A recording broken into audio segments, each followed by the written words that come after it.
그 다음에 이제 조하고 만나는 건데요. 조의 집에 갔더니 이제 사무실로 들러달라고 쪽지가 있어갖고 세무서로, 사무실이 세무서죠. 갔더니 이제 그 바쁜 모습으로 이제 이렇게 그를 맞이하는데 약간 꼬아서 한번 생각해 봅니다.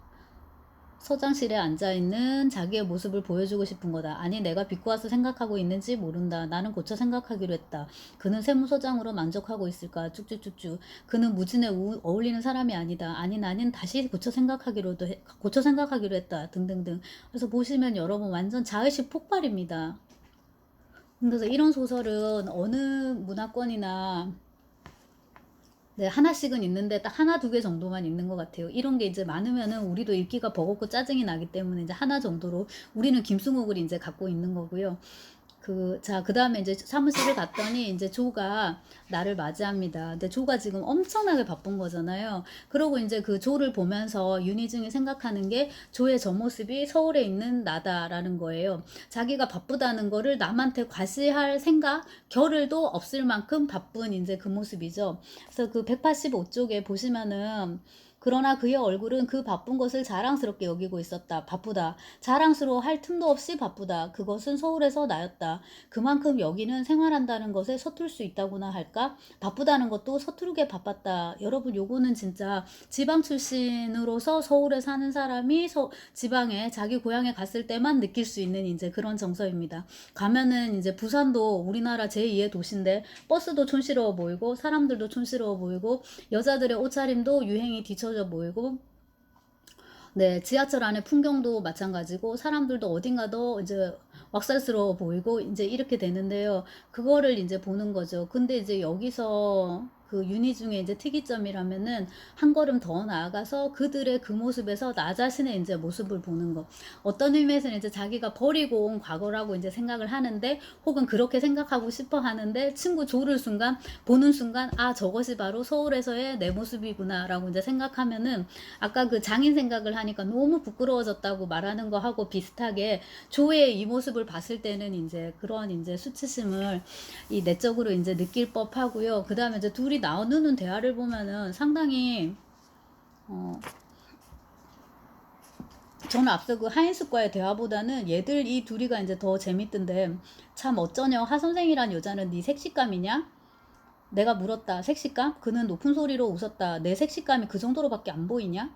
그 정도가 뭐 어때서? 야, 이 야가 빠진 놈아. 너는 빽 좋고 돈 많은 과부를 물어놓고 기껏 내가 어디서 굴러온 줄도 모르는 말라빠진 음악 선생이나 차지하고 있으면 마음이 시원하겠다는 거냐? 말하고 나서 그는 유쾌해 죽겠다는 듯이 웃어댔었다. 요렇게.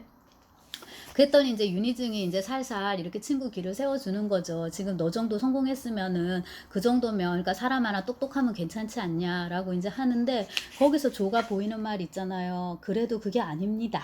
내 편에 나를 끌어줄 사람이 없으면 처가 편에서라도 누가 있어야 하는 거야 라고 이제 친구가 말을 하는데 그의 말투로는 우리는 공범자였다라고 나 역시도 마찬가지인 거예요. 내가 가진 게 없기 때문에 윤희중이 부인, 처가, 장인 이렇게 이제 도움을 받지 않으면은 그렇게까지는 이제 못 올라가는 거예요.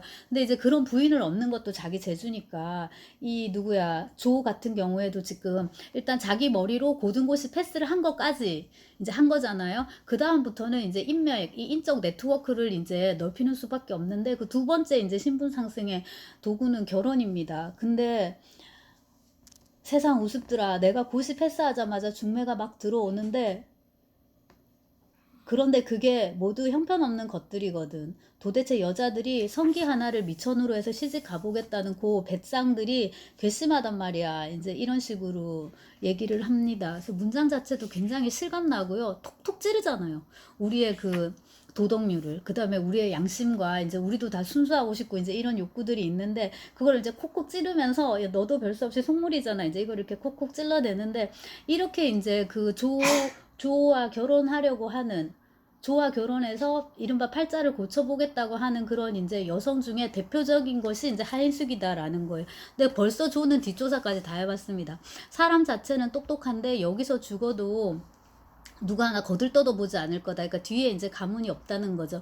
이것도 그 비단 이건 이제 60년대를 할 수 없을 것이고 지금도 마찬가지로 자기 하나 잘해가지고는 이제 굉장히 힘든 이제 그런 시대였. 지금도 마찬가지지만 그때 이제 더 그랬을 것 같고, 특히나 이제 조하고 여기 윤희중이 이제 지금 이렇게 속해 있는 사회는 이제 특히 더 그런 거죠. 근데 조도 하인숙한테 이제 마음이 영 없는 건 아닌 거예요, 둘이가. 그래서 이제 뭐 어디 갔었다고, 절에 한번 갔었다 했는데, 여기 되게 인상적이잖아요. 지난번에 데리고 갔었는데 어떻게 해보려고 했는데, 요 영리한 게 결혼하기 전까지는 절대로 안 된다는 거야, 이거. 그 다음에 이제 박이 연애 편지를 보내는데, 박한테 받은 연애 편지를 조한테 다 보여줍니다. 그러니까 사실 박은 하인숙한테 연애 편지를 쓰는 게 아니라 조한테 연애 편지를 쓰고 있는 거예요. 근데 여기서 하인숙이란 여자를 잠시 보시면 여러분 대박이죠, 그죠? 그러니까 이제 자기도 조랑은 결혼을 해야 되니까, 혹은 이제 조를 신랑감으로 이제 염두에 두고 있기 때문에 절대로 이제 육체적인 관계를 맺으면 안 되는 거예요. 자기 상품으로서의, 신부감이라는 상품으로서 이제 자기의 가치를 떨어뜨리는 거기 때문에 절대 안 되고, 하지만 이제 윤희준과의 관계에서는 겉보기에는 막 뭐 오빠가 뭐 너무 뭐해요, 뭐 저를 서울로 데려가 주세요, 뭐 서울로 가고 싶어 죽겠어요. 그 다음에 뭐 서울에 당신 같은 오빠가 있는데 뭐 저가 뭐 어떻게 되겠어요, 막 등등. 그 다음에 이제 뭐 떠날 때까지 일주일만이라도 뭐 멋진 연애를 할 테니까 그렇게 알아두세요, 이러면서 온갖 이제 미사여구를 곁들여서 우리의 낭만성을 막 환기시키는데, 사실 바깥에서 보면 그거는 불륜일 따름인 거고, 네. 그 다음에 이제 그 윤희중하고는 그렇게 이제 쉽게 이렇게 관계를 맺어버린다는 거예요. 여기하고는 절대로 하지 않고. 그래서 그 여자의 속물성, 이중성, 이런 거에 대해서 한 번 더 이제 생각을 하게 되고, 자, 그 다음에 이제 조 얘기는 이제 그만하고요. 여기 조 얘기를 이제 끝을 내고, 하인숙을 이제 만나는데, 하인숙 얘기가 이제 계속 되는데, 하인숙이 마지막에 돼야 되는데, 보면 볼수록 60년대 소설에서 여성 캐릭터는 이렇게밖에 그려질 수 없다는 게 참 안타깝고, 하인숙을 여러분 포커스를 한번 초점을 맞춰보세요. 하인숙에게 집안도 별로 좋지 않은데 혼자 서울을 갔어요.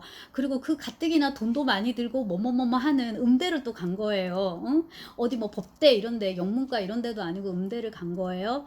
자, 이렇게 해가지고 대학도 무사히 졸업을 했고, 그 다음에 이제 교원 자격증도 따가지고 교사예요. 그래 봤자 시골에 이렇게 발령 받아가지고 시골에서 이제 애들한테 그냥 이런 뭐 저기 풍금 치면서 이제 노래나 가르치는 이제 이렇게 교사 생활을 하고 있고, 이제 이 하인숙 같은 경우에도 대단히 이제 속물로, 근데 이제 여자 사람 속물로 나오는 거잖아요. 그러니까 그녀도 출세가 지금 목표인 거예요. 똑같아요. 거만하지, 폐병이지, 출세했다지, 이제 이건데 더 출세해야 되니까, 한번 출세했으니까 이제 더 출세해야 되는 거예요. 그러자면 이제 결혼인데, 차라리 여기서 딱 접고서 자기만 이렇게 위해주는 수더분한 박하고 결혼을 하면 되잖아요, 국어 선생님하고. 근데 하인숙은 또 그거는 싫은 거예요.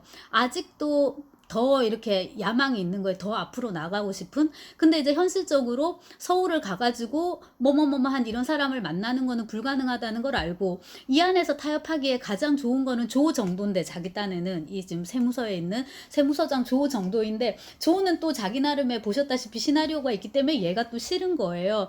이제 이렇게 되면은 앞으로 어떻게 될지 이제 그림이 뻔하고, 그 다음에 이제 김승옥 소설에서는 남녀는 항상 이런 결말밖에 맺을 수가 없는 것 같더라고요. 근데 워낙에 젊어서 소설을 써서 그런 것도 있는 것 같고, 한 3, 40대가 되면은 좀 다른 식의 그러니까 남자 사람, 여자 사람이라도 만나서 꼭 이렇게 안 가도 뭔가 다른 식으로 해서라도 소설을 조금 이야기를 풀어갈 수 있는 그런 관계들이 존재하는데, 어렵기 때문에 좀 그랬을 수도 있을 것 같고, 이것도 60년대식인가 하고 이제 저도 물음표는 던져보지만, 어쨌거나 이제 두 사람은 쭉 산책을 하다가, 기왕지사 지금 여기 윤희중이 숙소로 얻어놓은 것 말고요, 바닷가 근처에 또 집을 하나 뒀습니다. 그래서 저는 여기를 보면은 그 체오프에 개를 데리고 다니는 부인이라고 전형적인 멜로드라마, 이제 불륜 드라마 단편이 있는데, 그거를 이제 떠올리게 되는데, 이게 이제 옛날에 내가 아팠을 때 묵었던 이제 그런 곳인 거예요. 그래서 어느 해 나는 그 집에서 방 한 칸을 얻어들고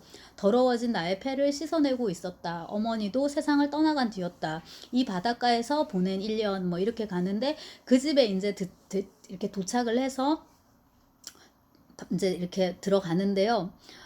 주인들은 나를 옛날의 나로 대해주었고 그러자 나는 옛날의 내가 되었다. 나는 가지고 온 선물을 내놓았고 그 집 주인 부부는 내가 들어있던 방을 우리에게 제공해 주었다.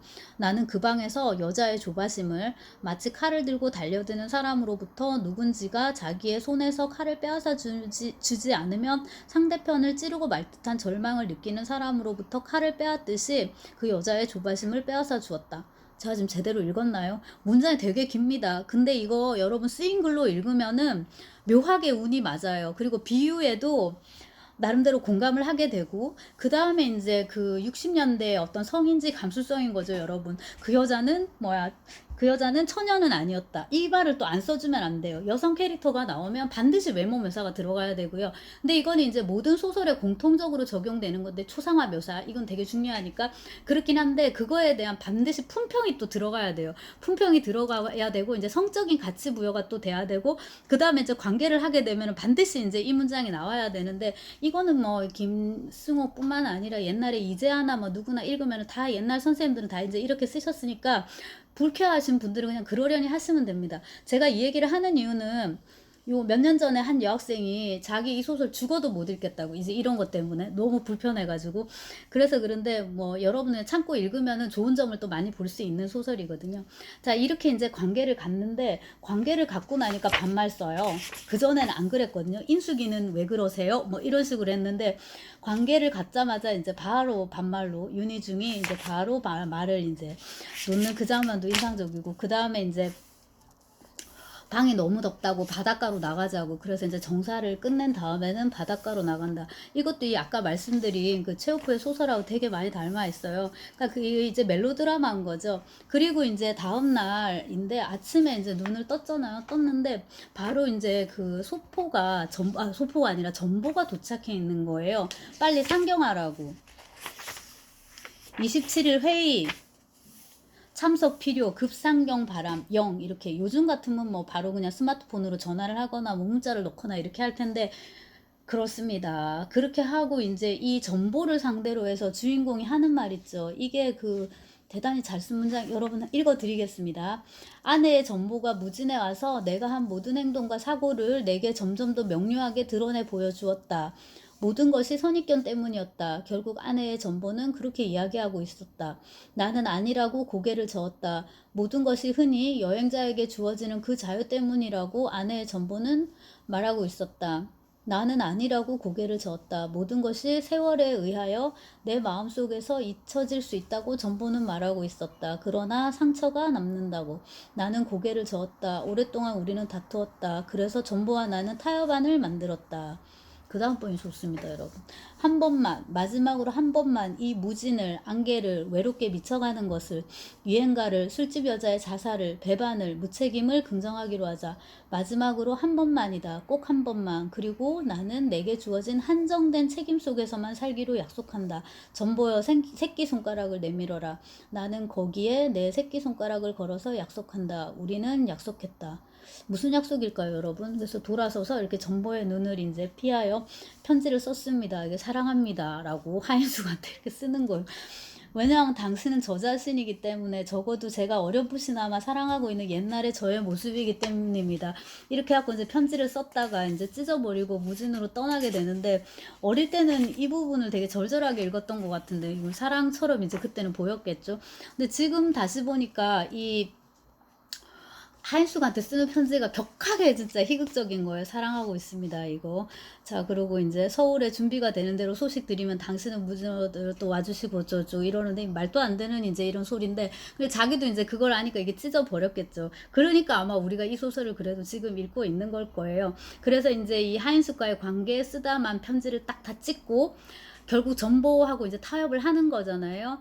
여기 머물지 않고 다시금 이제 서울로 가는 걸로 속물성을 받아들이고, 출세, 폐병, 거만 세 개 다 받아들입니다. 그 폐병의 자아는 이제 없애버리고 출세와 다시 거만을 향해서 이제 가는 거죠. 그래서 마지막에 당신은 무진읍을 떠나고 있습니다. 안녕히 가십시오라고 쓰여져 있었다. 나는 심한 부끄러움을 느꼈다라고 돼 있는데, 이 마지막을 장식하는 부끄러움, 수치, 제가 아까 말씀드린 속물성, 그거 앞에서 이 젊은 화자가 지금 33세로 이제 설정돼 있지만은 어쨌거나 그 20대 초반에 김승옥이 느꼈던 수치, 그게 이제 그의 문학의 핵심이 아닐까 싶고요.